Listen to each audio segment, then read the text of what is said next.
Bernadette for Burning Up the Kitchen, and today we are making pozole. So I brought my brother along today to teach me how to make pozole, and we're gonna learn together. So let's get started.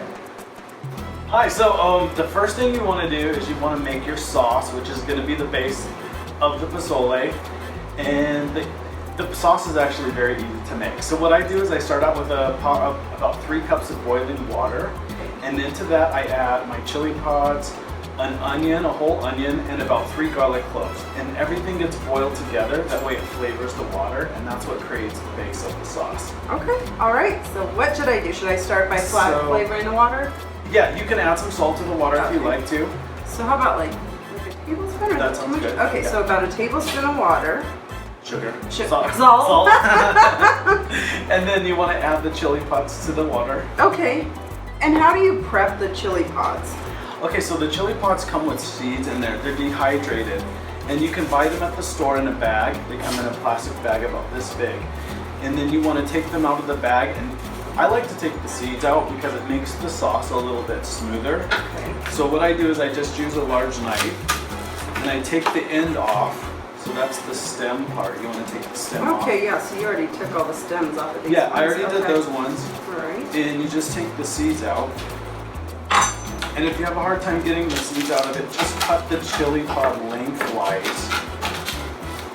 And you can just take the seeds out that way. So you end up with pieces like this. Okay. And they're all dehydrated, so remember you want to boil them to rehydrate.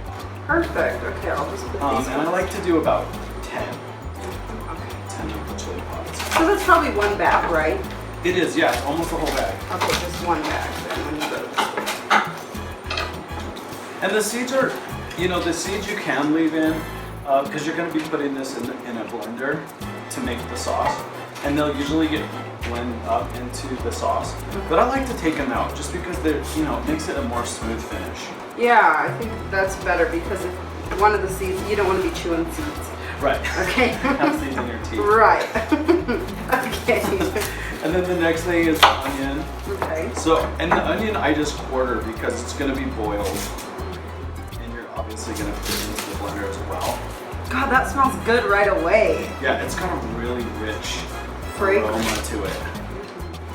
Like everyone in the neighborhood will know you're making pozole, so you can't lie to anyone and tell them you're not cooking Mexican food.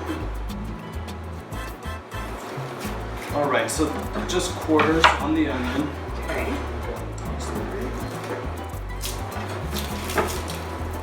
The nice thing about pozole too is you can use different meat. Today we're going to be doing chicken, but you can do pork if you like. You can do steak meat, which is really easy too. But just to make it easy today, we're going to do a rotisserie chicken that we just got at the grocery store, so it's already prepped and ready to go. Yep. Shredded chicken. Okay, so let's see. So, and then I'm going to do 3 garlic cloves. You can put as much garlic as you want. Okay. Garlic's kind of one of those. And this is interesting because now the water, are we going to be using that in the sauce? That's what we're working. Right. So the water that you're boiling all of your ingredients in will actually become part of your broth. Ooh, yum. Okay. So nothing gets wasted. Okay. That was the cool thing about our ancestors. When they learned to make Mexican food, they had a few ingredients and they didn't waste anything because they didn't have a lot of resources. So the key to Mexican food is not letting any of the flavor go to waste. So the garlic, the onion, the chili pods, everything has flavor and it all adds to the end. All right. Just 3 garlic cloves. And we're going to boil this for how long?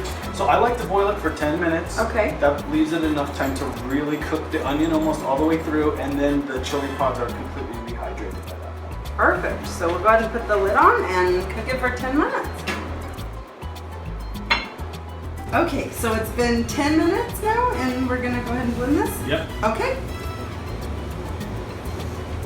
So we're gonna put the sauce in the blender to make it smooth, and this will be the base of the pozole, which is like the soup that we're making today.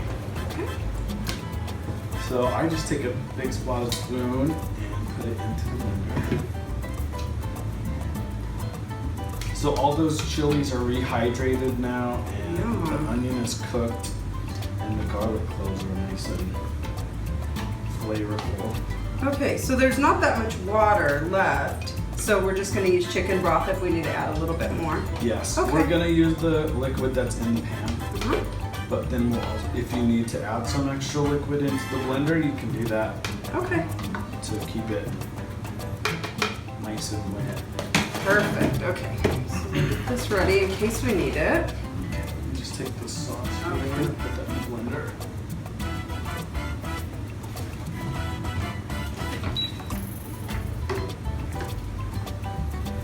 Okay, I'm just gonna go ahead and blend this together, and before I do that, I'm gonna add a teaspoon of cumin to that.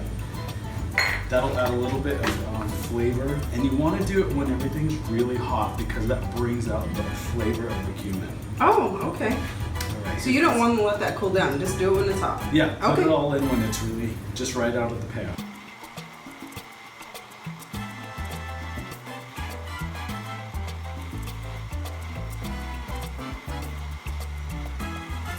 Okay, the sauce is all blended together. That's good. So now we're just gonna put everything back into the pan that we started with.